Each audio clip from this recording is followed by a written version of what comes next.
दोस्तों सारिਆਂ ਨੂੰ ਜਿਹੜੇ ਸਾਡੇ ਨਾਲ ਜੁੜੇ ਨੇ ਸਾਡੇ ਚੈਨਲ ਪੰਜਾਬੀ ਲਹਿਰ ਦੇ। ਜਿਸ ਤਰ੍ਹਾਂ ਤੁਹਾਨੂੰ ਪਤਾ ਫਲੱਡ ਨੇ ਬਹੁਤ ਤਬਾਹੀ ਮਚਾਈ ਹੋਈ ਇੱਥੇ ਬਚਾਈ ਹੈ ਪਾਕਿਸਤਾਨ ਦੇ ਵਿੱਚ। ਤਕਰੀਬਨ ਘੱਟੋ ਘੱਟ 103 ਸ਼ਹਿਰਾਂ ਦੇ ਕੋਲ ਜਿਹੜੇ ਨੇ ਸ਼ਹਿਰਾਂ ਨੂੰ ਉਹਨਾਂ ਨੇ ਅਫੈਕਟ ਕੀਤਾ। ਅੱਜ ਅਸੀਂ ਜ਼ਿਲ੍ਹਾ ਸੋਈ ਡਿਸਟ੍ਰਿਕਟ ਰਾਜਨਪੁਰ ਦੇ ਵਿੱਚ। ਇੱਥੇ ਜਿਹੜਾ ਮੇਰੇ ਸੱਜੇ ਪਾਸੇ ਪਿੰਡ ਆ, ਤੁਸੀਂ ਕੈਮਰਾਮੈਨ ਮੇਰਾ ਵਿਖਾਏ, ਤੇ ਪਿੰਡ ਅੱਧਾ ਤੋਂ ਬਹੁਤਾ ਹਲੇ ਵੀ ਜਿਹੜਾ ਵਾ ਪਾਣੀ ਦੇ ਵਿੱਚ ਖੜਾ ਵਾ।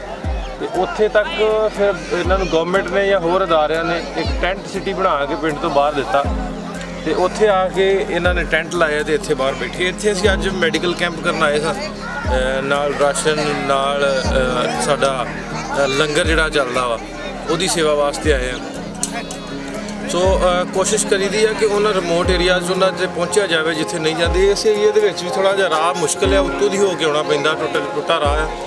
ਇੱਥੇ ਆ ਕੇ ਇੱਥੇ ਸੇਵਾਵਾਂ ਜਿਹੜੀਆਂ ਵਾ ਉਹ ਨਿਭਾਉਣ ਦੀ ਕੋਸ਼ਿਸ਼ ਕਰਾਂਗੇ। ਸੋ ਅਪਡੇਟ ਨਾਲ ਦੀ ਨਾਲ ਤੁਹਾਨੂੰ ਕਰਦੇ ਰਹੀਦਾ। ਆਓ ਚੱਲਦੇ ਹਾਂ ਅੱਜ ਸਾਡਾ ਕੈਂਪ ਕਿਸ ਤਰ੍ਹਾਂ ਦਾ ਚੱਲ ਰਿਹਾ, ਕੀ ਹੋ ਰਿਹਾ।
अस्सलामुअलैकुम, की हाल वीरो, ठीक हो? अच्छा जी, असी इस टाइम मौजूद हाँ बस्ती संजरानी, जिथे सैलाब ने बहुत ज़्यादा तबाही लाई है। साढ़े नाल कुछ साड़ियाँ मावां भैनां इन्हां दे बर्तन तक रुड़ गए ने, ठीक है। कोई चीज़ नहीं इन्हां कोल, कुछ लगे ने खैमे वगैरह थल्ले बचाने वास्ते, चटाइयां नहीं है, थल्ले पे ने। मच्छर दा इन्ना को बुरे हालात ने, रात नूं कहंदे नींद नहीं आती। मां जी दसो मच्छर दे की हालात है? अब्बा कानी दी नींद से बच्चे सजी रात खुदा दी बैठे रहंदे ने।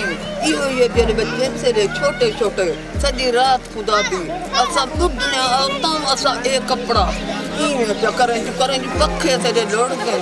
ते मेहरबानी करके जेड़े बंदे भी वीडियो देख रहे ने वो इन्हां दी मदद वास्ते लाजमी पहुंचन।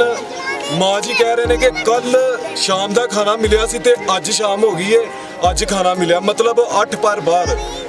ਕੌਣ ਇੰਨੀ ਭੁੱਖ ਬਰਦਾਸ਼ਤ ਕਰ ਸਕਦਾ? ਮਿਹਰਬਾਨੀ ਕਰਕੇ ਜਿਹੜਾ ਭਾਈ ਇਹਨਾਂ ਦੀ ਮਦਦ ਕਰ ਸਕਦਾ ਇੱਥੇ ਇਹਨਾਂ ਦੀ ਮਦਦ ਵਾਸਤੇ ਪਹੁੰਚੋ। ਬਸਤੀ ਸੰਜਰਾਨੀ।